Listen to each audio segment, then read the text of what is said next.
She thought she was untouchable, until the restaurant's owner stepped in with a lesson money couldn't buy. The evening rush at Donovan's, a high-end restaurant in San Diego, was in full swing.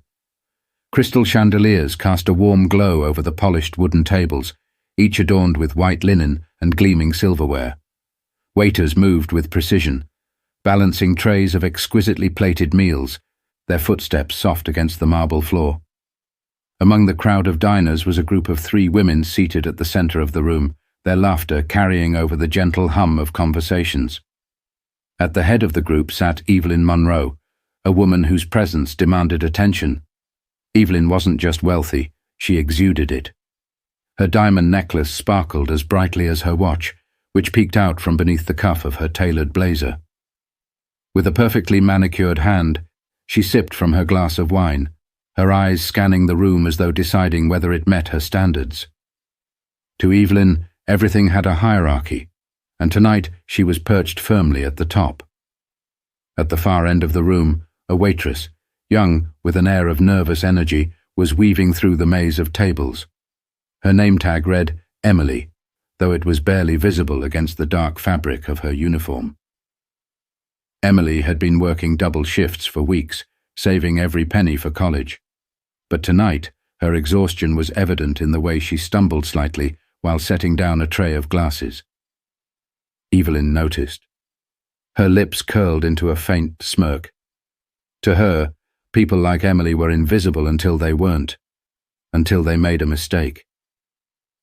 The evening took a sharp turn when Emily arrived at Evelyn's table. Setting down their entrees, she murmured, "Here you are, ladies. I hope you enjoy your meals." Her voice trembled slightly, but her politeness was unwavering. Evelyn raised a single brow, inspecting the plate in front of her. "Excuse me," she said, her tone cutting through the air like a knife. "Is this supposed to be medium rare? It looks closer to well done. And why is it taking so long? We've been waiting for what feels like forever." Emily blinked, caught off guard. I'm so sorry, ma'am. Let me take this back and—" "Oh, spare me the apology," Evelyn interrupted. Her friends exchanged amused glances, clearly enjoying the show. "Honestly, it's not that hard to get an order right. Or is it?" Emily's cheeks flushed a deep red. The room seemed to hold its breath for a moment, the tension palpable. But in the corner of the room, a man in a simple grey suit sat quietly watching. His expression gave away nothing, but his gaze didn't waver. But the moment was far from over, and what happened next would change everything. Emily's hands trembled as she carefully lifted Evelyn's plate from the table. She nodded politely, murmuring, "I'll have this fixed right away," and turned to head toward the kitchen. But Evelyn wasn't finished. "Unbelievable," Evelyn muttered, her voice loud enough for the tables around her to hear. "They hire anyone these days, don't they? I mean, how hard is it to carry a plate of food without looking like you're going to drop it?" Laughter erupted from her friends. Evelyn leaned back in her chair, clearly enjoying the attention. "It's like she thinks a smile and a stammer will earn her a tip. Honestly, I should report her for ruining the entire evening." At the kitchen door, Emily hesitated, her grip tightening around the plate. Her face burned, and she could feel tears welling in her eyes, but she refused to let them fall. She'd dealt with rude customers before. This wasn't new. But something about Evelyn's cold, deliberate cruelty cut deeper than she expected. From his table in the corner, the man in the grey suit observed the entire scene. His face remained impassive, but his fingers tapped lightly against the edge of his glass. His movements were slow and deliberate, as though he were considering every detail of what he'd just witnessed. Back at Evelyn's table, the complaints continued. "And did you see how she walked?" Evelyn scoffed, rolling her eyes. "Like she was barely holding it together. If she can't handle working in a place like this, she should find a job that suits her level, like flipping burgers." The surrounding diners were growing visibly uncomfortable. Some whispered to their companions, others glanced toward Evelyn's table with disapproval. One couple sitting nearby even exchanged a look before shaking their heads in silent agreement. But Evelyn was oblivious, or perhaps she didn't care. Emily returned moments later, carrying a fresh plate of food. She placed it down in front of Evelyn with as much composure as she could muster. "Here you are, Ma'am. I had the chef remake it for you. I hope this meets your expectations." Evelyn gave the plate a cursory glance before shrugging. "I suppose it'll do," she said, her tone dismissive.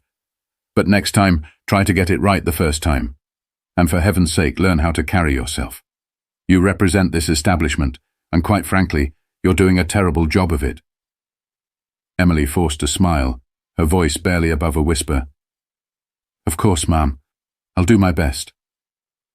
As Emily walked away, Evelyn turned back to her friends, grinning. It's amazing how people can be so incompetent, yet still think they deserve respect. At that moment, the man in the corner stood up. His movements were calm, almost calculated, as he made his way toward the restaurant's manager, who had been hovering near the bar.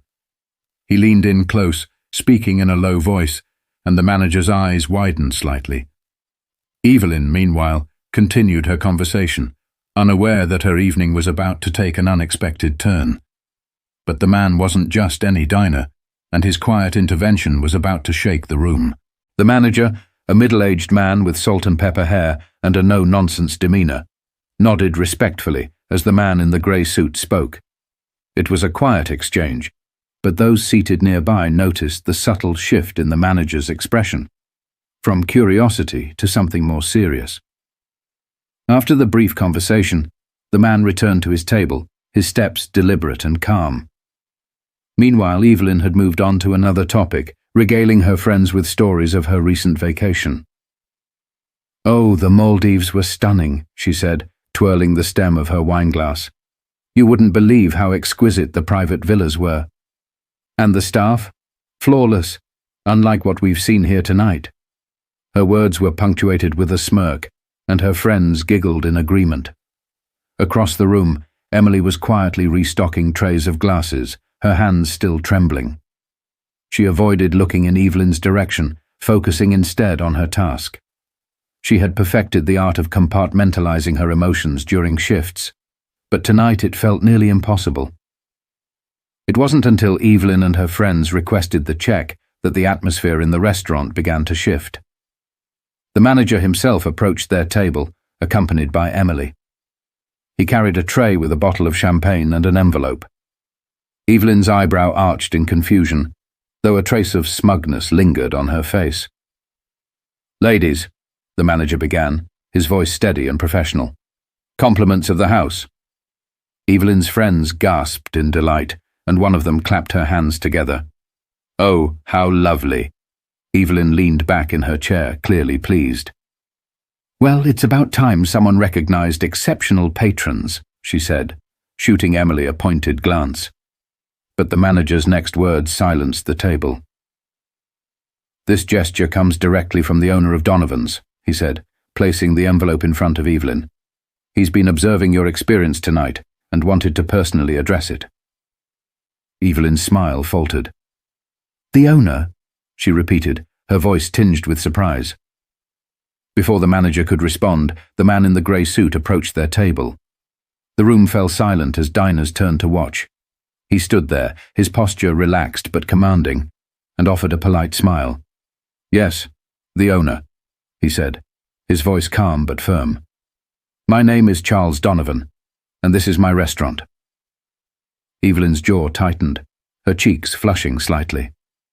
"Oh, Mr. Donovan, I didn't realize—" She trailed off, clearly scrambling for words.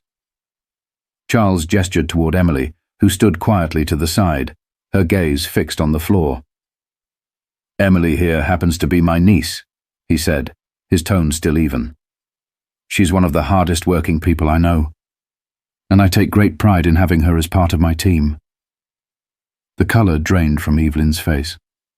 Her friends exchanged uneasy glances, their earlier laughter replaced by an awkward silence. Charles didn't raise his voice. He didn't need to.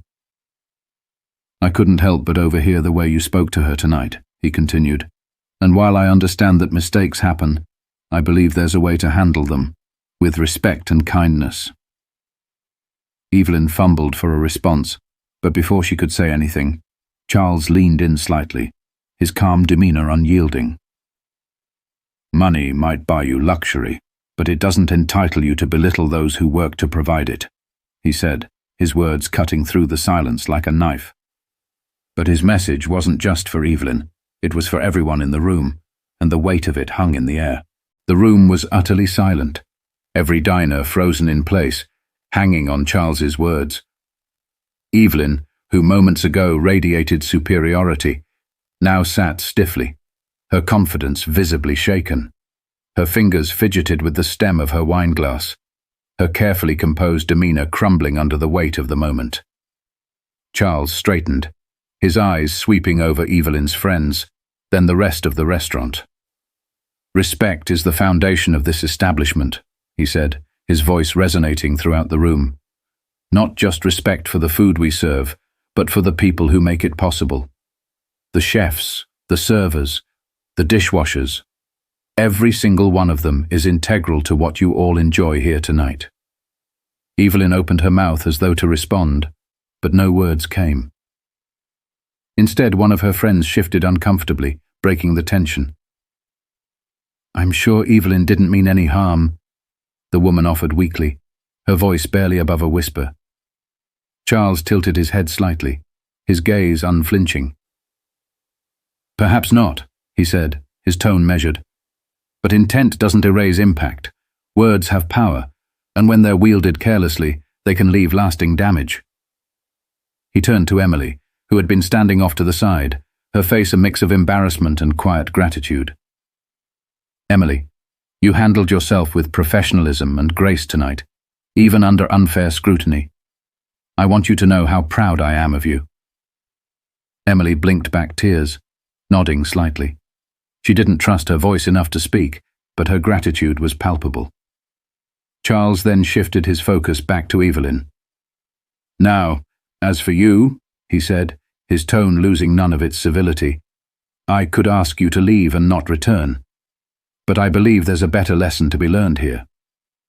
Evelyn's eyes widened slightly, and her friends exchanged worried glances. Charles gestured toward the champagne bottle the manager had brought over earlier. "This was meant to be a gesture of goodwill," he explained. "But instead, I'll be donating its value, and your entire tab, to a local organization that supports young women like Emily who are working hard to build a better future for themselves." Murmurs rippled through the restaurant. Some diners nodded in approval, others exchanged glances of surprise. Evelyn finally found her voice, though it wavered. "Mr. Donovan, I think this is a bit extreme. I didn't mean to—" Charles held up a hand, silencing her gently but firmly. "This isn't about punishment, Mrs. Monroe. It's about accountability, and I hope this moment gives you an opportunity to reflect on the kind of legacy you want to leave behind."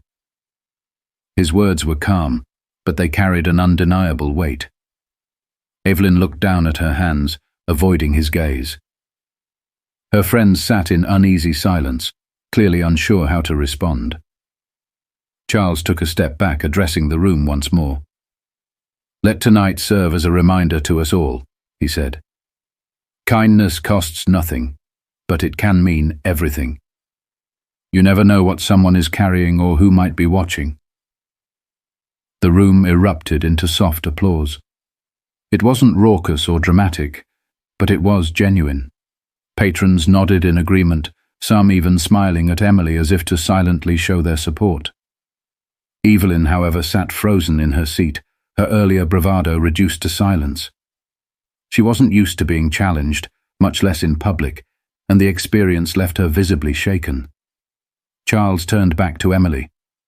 "Take a short break," he said gently. "You've earned it."